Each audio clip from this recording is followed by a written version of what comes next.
Welcome back to my channel. This is Pooja Jaiswal. आज है हमारे प्रिय, हमारे गौरव नेताजी सुभाष चंद्र बोस का जन्मदिन। नेताजी सुभाष चंद्र बोस का जन्म कटक शहर उड़ीसा में 23 जनवरी 1897 को हुआ था। उनकी माता का नाम प्रभावती देवी और पिता का नाम जानकीनाथ बोस था, जो एक प्रसिद्ध वकील थे।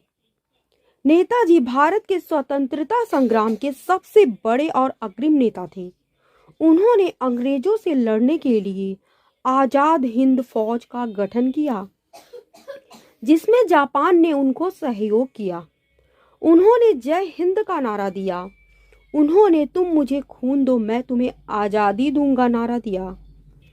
मैट्रिक परीक्षा में द्वितीय स्थान हासिल करने के बाद उन्हें प्रेसिडेंसी विश्वविद्यालय में दाखिला मिला, जहां उन्होंने अपनी पढ़ाई की। उन्होंने सिविल सेवा परीक्षा में चौथे स्थान के साथ परीक्षा पास की और सिविल सेवा विभाग में नौकरी मिली, लेकिन वे ज़्यादा दिन नौकरी नहीं कर पाए, क्योंकि उनके लिए ये नौकरी करना मतलब अंग्रेजों की गुलामी करने जैसा था। वे स्वदेशी और राष्ट्रीय शैक्षिक संस्थाओं के पक्षधर थे। वे लोक सेवा में बढ़ चढ़ कर भाग लिया करते थे। वे भारतीय राष्ट्रीय कांग्रेस में शामिल हुए और उन्होंने भारत को आजाद कराने के लिए महत्वपूर्ण योगदान दिया। नेताजी की विचारधारा गांधी जी से मेल नहीं खाती थी।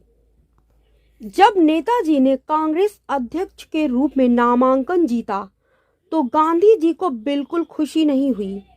गांधी जी ने नेताजी की प्रेसिडेंसी का भी विरोध किया। गांधी जी के दबाव के वजह से उन्हें इस्तीफा देना पड़ा। इस तरह स्वाधीनता संग्राम की एक नई राह पर नेताजी अकेले ही चल पड़े।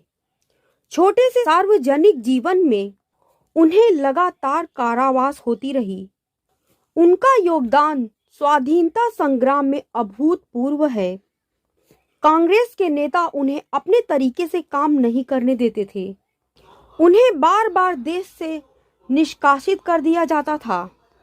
एक बार देश से निष्कासन के समय में नेताजी ने जहाज से बंगाल के लोगों को संदेश भेजा कि वे आपसी मतभेद भुलाकर एकजुट हों, जिससे संगठित बंगाल मातृभूमि की सेवा कर सके।